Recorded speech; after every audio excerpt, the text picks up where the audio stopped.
हो गया है। और वैसे मोदी इस समय विधानसभा चुनावों के साथ साथ अगले लोकसभा चुनावों की तैयारी में लग गए हैं। जिस तरह से दक्षिण के राज्यों में बीजेपी को जमाने की कोशिश नरेंद्र मोदी कर रहे हैं, उससे यही समझ आ रहा है कि 2029 में मोदी अपने लिए पूर्ण बहुमत चाहते हैं और इसके लिए सारे जोड़ तोड़ किए जा रहे हैं।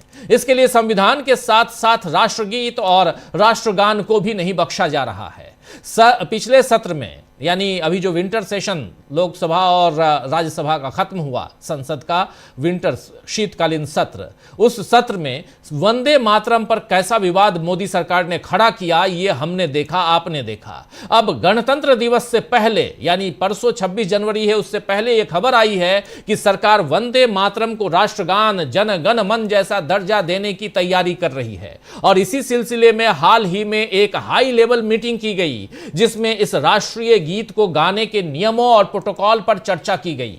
दरअसल राष्ट्रगान जनगण मन को स्पष्ट संवैधानिक और वैधानिक संरक्षण प्राप्त है, लेकिन राष्ट्रीय गीत वंदे मातरम को ऐसा कोई संरक्षण नहीं है। संविधान के अनुच्छेद 51A, जी हां, 51A के तहत नागरिकों का यह मौलिक कर्तव्य है कि वो राष्ट्रगान का सम्मान करें। अब सरकार वंदे मातरम के लिए भी नियम बनाना चाहती है और हो सकता है कि संसद के इस अगले जो 28 तारीख से बजट सत्र शुरू हो रहा है, उसमें इस नियम को लाने की कोशिश की जाए। इंडियन एक्सप्रेस की एक रिपोर्ट आई है, उस रिपोर्ट के मुताबिक इस मीटिंग में यह तय करने की कोशिश की गई, जो हाई लेवल मीटिंग है उसमें यह तय करने की कोशिश की गई कि क्या वंदे मातरम के गायन के लिए भी जनगण मन की तरह कोई तय नियम, आचरण या कानूनी बाध्यता होनी चाहिए।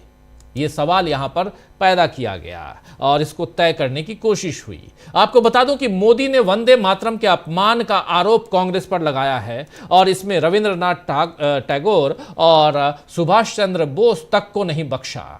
कहा, यह बात कही गई है कांग्रेस पर, लेकिन कैसे रविंद्रनाथ ठाकुर, उनकी तरह आप दाढ़ी बढ़ा लेते हैं। सुभाष चंद्र बोस, पहले चुनाव में आपने क्या कुछ किया पश्चिम बंगाल में, वो सबने देश ने देखा है। वहीं केंद्र सरकार वंदे मातरम के उपलक्ष्य में साल भर, जो 100 साल हुआ, उसके उपलक्ष्य में साल भर चलने वाले उत्सव का, 100 साल नहीं बल्कि 150 साल उत्सव का आयोजन कर रही है। इस उत्सव का पहला चरण नवंबर में पूरा हो चुका है और दूसरा जो चरण है वो इसी महीने 30 अगस्त 2026 को, और पहला चरण, दूसरा चरण इसी महीने, तीसरा चरण जो है वो अगस्त 2026 में और चौथा चरण नवंबर 2026 में होगा। वंदे मातरम की बात हो रही है और वंदे मातरम के जरिए ये